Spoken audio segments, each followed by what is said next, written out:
اعوذ باللہ من الشیطان الرجیم بسم اللہ الرحمن الرحیم۔ اربوں خربوں درود و سلام خاتم النبیین سیدنا حضرت محمد مصطفیٰ صلی اللہ علیہ وآلہ وسلم پر اور ان کی آل پر۔ آج کے ٹاپک پہ بات کرنے سے پہلے آپ سے گزارش ہے کہ سردار زاہد پی کے چینل کو سبسکرائب کریں اور بیل آئیکن کو دبا دیجئے تاکہ ہماری ہر آنے والی ویڈیو آپ کو مل سکے۔ ویڈیو پسند آئے تو لائک اور شیئر کر دیں۔ آج کی اس ویڈیو میں ہم اللہ تعالیٰ کے نبی حضرت ہود علیہ السلام کے بارے میں جاننے کی کوشش کرتے ہیں۔ امید ہے کہ آپ بغور سماعت فرمائیں گے۔ حضرت ہود علیہ السلام اللہ تعالیٰ کے بہت ہی برگزیدہ پیغمبر تھے۔ قرآن پاک کی 11ویں سورت آپ کے نام پر ہے۔ نوح علیہ السلام کی قوم پر آنے والے عذاب کے بعد عاد کی قوم کو اللہ تعالیٰ نے بے پناہ طاقت اور طرح طرح کی نعمتیں عطا فرمائیں۔ طوفان تھمنے کے بعد عاد کی قوم یمن اور عمان کے درمیان احقاف نامی وادی میں آ کر آباد ہو گئی۔ عاد اصل میں اس شخص کا نام تھا جو نوح علیہ السلام کے بیٹے سام کی اولاد میں سے تھا۔ جو وقت گزرتا گیا اس شخص کی نسل قوم عاد کے نام سے مشہور ہو گئی۔ عمان سے لے کر یمن تک عاد کی بستیاں تھیں۔ ان کی زمینیں اور باغات بڑے سرسبز و شاداب تھے۔ ان کے قد بہت لمبے اور جسم خوبصورت اور طاقتور اور چوڑے تھے۔ دوسری قوموں کے لوگ ان کے سامنے بہت کمزور نظر آتے تھے۔ وہ جس قوم سے بھی لڑتے اس پر فتح پا لیتے تھے، اسی لیے دوسری قومیں ان سے خوفزدہ رہتی تھیں۔ اللہ تعالیٰ کا بھی ان پر خاص کرم تھا۔ اللہ تعالیٰ نے ہر چیز میں برکت ڈال دی۔ ان کی وادیاں اونٹوں، گھوڑوں، بکریوں وغیرہ سے بھر گئیں۔ بارش اور پانی کی فراوانی کی وجہ سے ان کی فصلیں خوب اچھی ہوتیں۔ غرض اللہ تعالیٰ نے ہر لحاظ سے ان پر اپنی نعمتوں کی بارش کی جس سے وہ خوب ترقی کرنے لگے۔ جب ان کی دولت اور اولاد بہت زیادہ ہو گئی اور کوئی دوسری قوم ان کو شکست نہ دے پائی تو وہ غرور میں آ گئے۔ اللہ کا شکر ادا کرنے کے بجائے وہ یہ سمجھنے لگے کہ یہ سب ان بتوں کی مہربانی ہے جن کی وہ پوجا کرتے ہیں۔ اللہ تعالیٰ کو جو گناہ سب سے زیادہ ناراض کرتا ہے اور جس کو اللہ تعالیٰ نے بہت بڑا ظلم قرار دیا ہے وہ شرک ہے۔ شرک کا مطلب ہے کہ اللہ تعالیٰ کے ساتھ کسی کو شریک کرنا، بتوں وغیرہ کی پوجا کرنا۔ طوفان نوح کے بعد کا زمانہ چونکہ انہی افراد پر مشتمل تھا جو اس ہولناک طوفان سے بچ گئے تھے، اس لیے اس وقت زمین پر سے بت پرستی کا مکمل طور پر خاتمہ ہو چکا تھا۔ لوگ ایک اللہ کی عبادت کرنے لگے تھے، لیکن شیطان جو انسان کا خطرناک ترین اور سب سے پرانا دشمن ہے، وہ یہ سب برداشت نہ کر سکا۔ اس نے ایک بار پھر لوگوں کو بہکا کر اللہ کے راستے سے غافل کرنا شروع کر دیا۔ جو لوگ ماضی میں فوت ہو گئے تھے وہ ان کے رشتہ دار انہیں بہت زیادہ یاد کرتے تھے۔ شیطان نے ان کے دل میں یہ خیال ڈال دیا کہ تم اپنے نیک رشتہ داروں کے بت بنا کر رکھ لو تاکہ ان کی جدائی کا دکھ تمہیں زیادہ تکلیف نہ دے۔ ان لوگوں نے شیطان کے بہکاوے میں آ کر ایسا ہی کیا اور آہستہ آہستہ ان میں بتوں کی پوجا کا رواج عام ہو گیا۔ پھر وہ ان بتوں سے مرادیں پوری ہونے کے لیے دعائیں مانگنے لگے اور مکمل طور پر شرک میں گرفتار ہو گئے۔ حضرت ہود علیہ السلام نے اپنی قوم سے فرمایا، دیکھو میں تمہارا ہی بھائی ہوں، تمہارا دشمن نہیں بلکہ خیر خواہ ہوں۔ شرک اور دوسرے برے کاموں سے باز آؤ اور ان بتوں کو چھوڑ دو جو نہ تو تمہارا کچھ بگاڑ سکتے ہیں اور نہ سنوار سکتے ہیں۔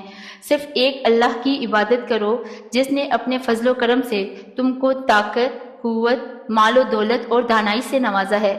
قوم عاد میں سے بہت سے لوگ ایسے بھی تھے جو بظاہر بتوں کی پوجا تو کرتے تھے لیکن ان کے دل اس طرف مطمئن نہ تھے۔ ان پر ان کے قوم کے طاقتور افراد ظلم ڈھایا کرتے تھے۔ وہ لوگ آہستہ آہستہ حضرت ہود علیہ السلام پر ایمان لاتے گئے۔ چونکہ وہ غریب اور کمزور تھے اس لیے مشرکین نے ان کا مذاق اڑایا اور ان پر اور زیادہ مظالم ڈھانے شروع کر دیے۔ وہ اکثر ان لوگوں کو مارتے پیٹتے۔ ان کی کوشش تھی کہ وہ لوگ اس بستی سے دور رہیں۔ بعض سنگ دل تو ان پر پتھر بھی برساتے جس سے ان کے مویشی اور وہ بری طرح زخمی ہو جاتے۔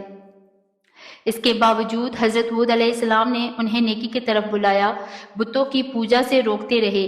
اس کے جواب میں ان کی قوم کے سرداروں نے کہا کہ یہ عجیب بات ہے کہ ہم میں سے ایک ہی آدمی پیغمبری کا دعویٰ کر رہا ہے۔ اگر اللہ نے پیغمبر بنانا تھا تو صرف تم ہی اس عزت کے لیے رہ گئے تھے، اور یہ کیسے ہو سکتا ہے کہ جن بتوں کو ہمارے آباء و اجداد پوجتے آئے ہیں ہم ان کو تمہارے کہنے پہ چھوڑ دیں؟ جب ان لوگوں نے حضرت ہود علیہ السلام کی کوئی بات نہ مانی اور الٹا آپ پر ظلم و ستم کی انتہا کر دی تو اللہ تعالیٰ کی طرف سے ان پر پہلا عذاب یہ آیا کہ 3 سال تک بارش بند ہو گئی۔ اس کے نتیجے میں ان کی فصلیں اجڑ گئیں، زمینیں اور باغات خشک ریگستانی صحرا بن گئے۔ ان کے دلوں پر شیطان نے اس قدر مضبوط جال ڈال رکھا تھا کہ ان سب سختیوں کے باوجود وہ نہ تو حضرت ہود علیہ السلام کی مخالفت سے رکے اور نہ ہی شرک و بت پرستی سے باز آئے۔ اس موقع پر حضرت ہود علیہ السلام نے انہیں ایک بار پھر اللہ کے عذاب سے ڈرایا اور خبردار کیا کہ بتوں کی پوجا سے باز آ جاؤ اور ایک اللہ پر ایمان لا کر ظلم سے رک جاؤ، لیکن ان کے دلوں پر تو مہر لگ چکی تھی۔ وہ جواب میں بولے، اے ہود، لے آؤ ہم پر وہ عذاب جس کا تم ہم سے کہتے ہو۔ دراصل انہیں اس بات پہ بہت غرور تھا کہ وہ ایک بہت ہی مضبوط قوم ہے اور کوئی ان کا مقابلہ نہیں کر سکتا۔ اگر ان پر کوئی عذاب بھی آیا تو وہ اس کا مقابلہ کر لیں گے۔ حضرت ہود علیہ السلام کو جواب بھی انہوں نے اسی غرور میں دیا۔ جب وہ لوگ کسی بھی طرح اللہ پر ایمان نہ لائے، اللہ تعالیٰ نے ان پر اپنا عذاب لانے کا فیصلہ کر لیا۔ اللہ تعالیٰ نے حضرت ہود علیہ السلام کو وحی کے ذریعے اس عذاب کی پیشگی اطلاع دی اور حکم فرمایا کہ اپنے اہل ایمان ساتھیوں کے ساتھ اس علاقے سے دور نکل جائیں۔ حضرت ہود علیہ السلام نے اپنے ساتھیوں کو ساتھ لیا اور وہاں سے ہجرت کر گئے۔ اب چونکہ اس بستی میں اللہ کا ایک بھی نیک انسان موجود نہیں تھا، اس لیے اس پر کھل کر عذاب آیا۔ طویل مدت کی خوش سالی کے بعد اچانک آسمان پر کالے بادل جمع ہونے شروع ہوئے۔ وہ بے وقوف اس بادل کو دیکھ کر خوشیاں منانے لگ گئے اور سوچنے لگے کہ ایک بار پھر بارش برسے گی اور ان کے کھیت سرسبز و شاداب ہو جائیں گے، اور وہ بلند پہاڑ پر چڑھ کر اپنے دیوتاؤں کا شکر ادا کرنے لگے۔ انہیں یہ خبر ہی نہ تھی کہ وہ جسے بارش کا بادل سمجھ رہے تھے وہ در حقیقت اللہ کا سخت عذاب تھا۔ تھوڑی ہی دیر میں ہوا تیز چلنے لگی جس نے آگ کی طرح سرخ آندھی کی شکل اختیار کر لی۔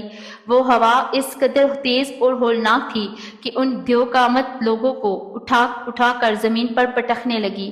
اس آندھی میں بجلی کی کڑک جیسی آوازیں بھی تھیں جن سے ان کے دل پھٹ رہے تھے اور وہ ایک ایک کر کے بدترین موت کا شکار ہوتے چلے جا رہے تھے۔ کئی دنوں تک ان پر شدید قسم کی آندھی کا عذاب مسلط ہوا جس نے ان کے رہے سہے باغات اور محلات کو تباہ کر دیا۔ تیز آندھی سے ان کے آدمی اور جانور ہوا میں اڑتے اور پھر سر کے بل آ کر گرتے۔ اس طرح یہ قوم عاد پوری ہلاک کر دی گئی۔